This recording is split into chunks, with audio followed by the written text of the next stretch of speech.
What is up, my friends? So, coming at you for the Halloween special.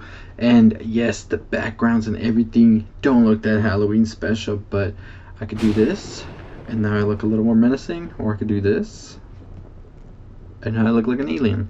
Or I'll just leave it like this. So, yeah, lights have to be fixed a little bit, but I'm getting a light put up here, so it's gonna look a lot better. But yeah, first Halloween video, I'm going to be talking about Little Monsters, a movie that I found through Huluween. So Huluween is basically a curated list of Halloween stuff with some Hulu stuff, and I believe this is a Hulu original. It stars Lupita Nyong'o, and it deals with some zombies, little kids, kindergarten, and just about shitty is like Olaf you can think of. So what the hell is going on with this film? This film basically deals, as I said, with a group of kids that go on an expedition, sort of like a field trip, if you will. Lupita Nyong'o is their teacher, and one of the kids' uncle goes with him after the uncle pretty much went through one of the most horrible breakups ever, and he realizes that I'm going to be forever alone. So pretty much throughout the film, we realize that zombies are real, and zombies have been something that the government has been keeping and containing themselves for quite some time now. But it turns out that one day they just happen to all let loose, and we are now dealing with a zombie apocalypse here. So they are in sort of a field of sorts where they were learning about animals and all of this, and when they are on the trip, they see flesh-eating zombies eating humans and the animals, and all hell breaks loose.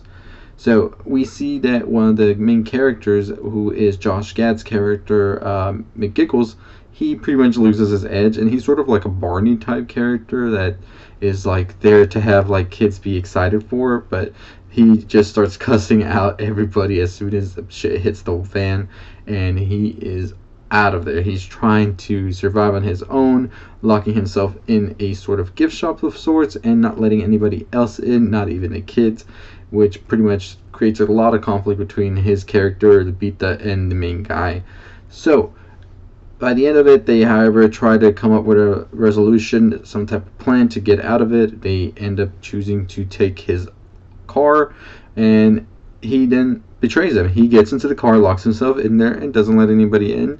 Little does he know, however, that his old puppet, because he has like a little puppet of sorts, that puppet hand man, whatever, he is in there, and he's a flesh-eating zombie, kills him, and now they have to find another way out. Luckily for the uncle, his nephew actually is able to get the tractor that they were in, and they all get the class together and run the hell out of there. Realize along the way is that the zombies actually are into music, and they are actually listening to the music that Lupita is playing for them to try and calm them down. So once they start getting closer to getting out of the quarantine zone, the government is waiting on the other side, and they try to explain, hey, these zombies aren't that bad if you play some music for them. But no, government just goes straight and kills them. The teacher, the uncle, and the rest of the students get quarantined, and they are singing Kumbaya all together in the quarantine zone. End of the movie. So I thought it was a pretty great movie that really tells you that sometimes, you think that you have it all figured out, and then you actually don't, and then there's things that can happen in your life, maybe a zombie apocalypse, that tell you where to go in the right direction this time around. Also, I thought that it was very great, the relationship that was built between the uncle and the nephew.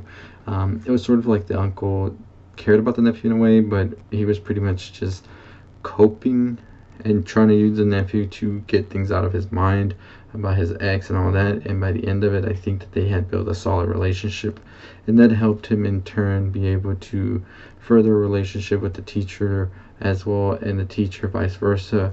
She learned to be able to just pretty much start living and trying, and both of them were, as they said, coming out of really bad relationships, but pretty much just tells you that, hey, when things are going bad and stuff, you just gotta calm down, think it straight, and then you're going to come up with the resolution. At least that's what I got from this movie, that anything can happen, and if you just stick with it and you really think about it and evaluate yourself, your life, and everybody around you, you can definitely come out of any rut that you're in, even if that is a zombie apocalypse. But yeah, overall, great film to check out.